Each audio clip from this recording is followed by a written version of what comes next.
Bom dia, a graça e a paz do Senhor Jesus para você que está ao vivo e para você que em algum momento verá esse devocional. Você que está chegando agora, você não deixe de curtir, você não deixe de compartilhar, você não deixe de se inscrever. Sejam todos bem-vindos, seja bem-vindo Cristiana Thaí Alvarenga, Luiz Fernando Cruzado, todo mundo. Nós estamos falando sobre uma vida da ampla suficiência. Eu falei sobre excelência, falei sobre boa reputação. Hoje eu quero falar sobre mentoria. Olha o que diz Provérbios, gente. Os planos fracassam por falta de conselho, mas são bem-sucedidos quando há muitos conselheiros. Provérbios 15, 22. Eu vou repetir. Os planos fracassam por causa de conselho, mas são muito bem sucedidos quando há muitos conselhos. Lembra que conselho aqui não é aquele espetáculo isolado. Conselho aqui de consenso, de uma orientação. O que é mentoria? Então hoje eu quero falar sobre mentoria, uma das características da cultura judaica. Olha só, a mentoria é alguém que aconselha os outros também e que sabe receber conselhos. São pessoas capazes de criar um consenso pelos conselhos. Os judeus, especialmente pelos mais antigos, são mestres das Torá, né? Que aprendem as leis, as administram, né? A maneira de administrar a Torá e os seus descendentes. Então, olha só para você ver. A cultura judaica, ela está fundamentada nessa questão do conselho dos mais velhos.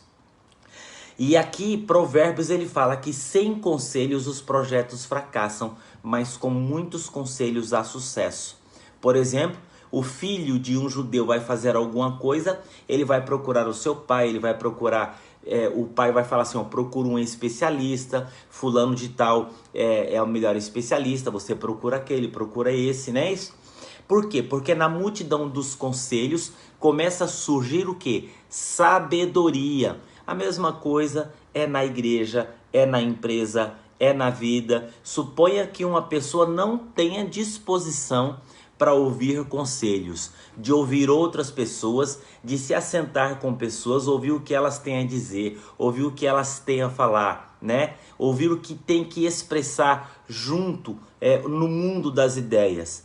Por exemplo, formar um consenso inteligente, um consenso sensato, um consenso sábio e seguir a direção, né?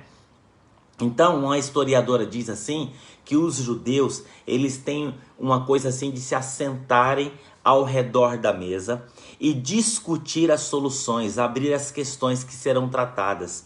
Detalhe, todos têm o compromisso de dar a melhor contribuição possível, verdadeira, sincera, transparente e honesta. Mas eles não têm essa preocupação de ofender um ao outro. Não, por quê?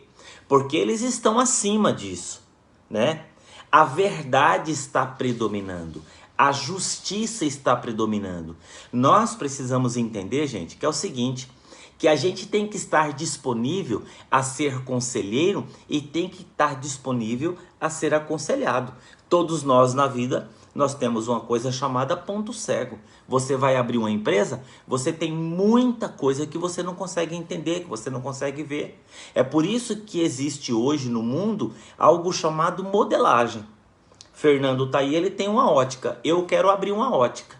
O Fernando sempre deu certo com ótica e eu vou lá de qualquer maneira, eu vou abrir uma ótica achando que vai dar certo. Não é assim. Eu preciso buscar o conselho. Que tipo de conselho? Procurar fazer uma pesquisa de modelagem, conversar com vários proprietários. Que tipo de óculos, como vende, qual fornecedor, quanto que eu preciso ter em caixa, quantos funcionários, tem alguma coisa que eu preciso aprender? Por quê? Você pode, né, somar tantas contribuições e tirar uma média e a possibilidade de você acertar a melhor. Então, o povo judeu prospera porque nesse intercâmbio de conhecimento que vem pelos conselhos sábios, né, praticados, são importantes para o desenvolvimento, né? E aí o seguinte, né? Nós precisamos tomar cuidado com o conselho que é destituído da ética. Não, esse tipo de conselho, não. Isso é conchavo político, não. Conselho destituído da ética cristã não é conselho, né? O conselho ele tem que estar fundamentado na palavra, fundamentado nos princípios, nos valores, né? O conselho preserva o nome, né? Um conselho como uma referência positiva, construtiva. Esse conselho é muito importante. Então busque conselho de pessoas que são referência, né? Às vezes tomamos decisões equivocadas. Quantas decisões equivocadas? Tomamos decisões equivocadas porque tomamos decisões passionais, tomamos decisões com raiva, tomamos decisões por vingança, tomamos decisões por uma série de coisas. Então, pense que os conselhos devem ajudar a gente a, preste atenção, equilibrar o coração, a mente, a atitude, o espírito, o corpo, a alma, né? Então, o conselho ele tem que trazer isso para nós. Então, o princípio judaico de sabedoria para uma vida assim que você possa prosperar é aconselhar, né? E também ser um conselheiro e receber conselho, né? Então é o seguinte, com muitos conselhos há sucesso, né? Agora nós precisamos escolher bem os conselheiros, né? Então, o judeu, o que ele faz? Ele raciocina o conjunto da obra e não um pitaco isolado. Olha que interessante, né? No Brasil, diz que é um dos países que mais se abre empresa no mundo, mais tem empreendedores abrindo negócio.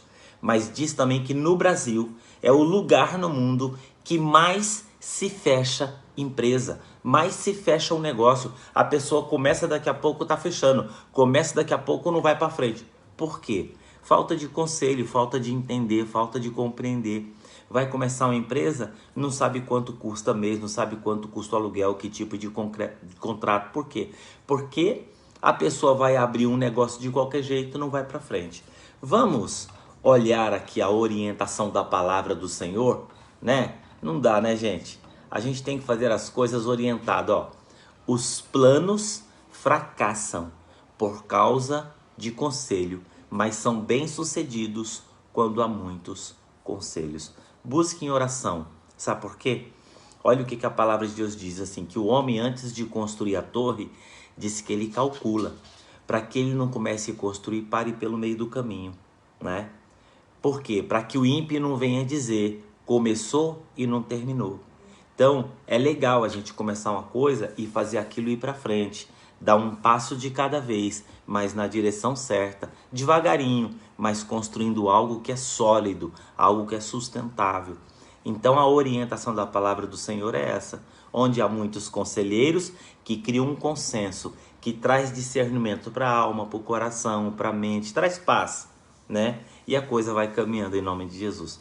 Quando nós estamos no centro da vontade de Deus, aquilo que a gente não conseguir fazer, Deus entra com a sua providência. Quero orar com você em nome de Jesus.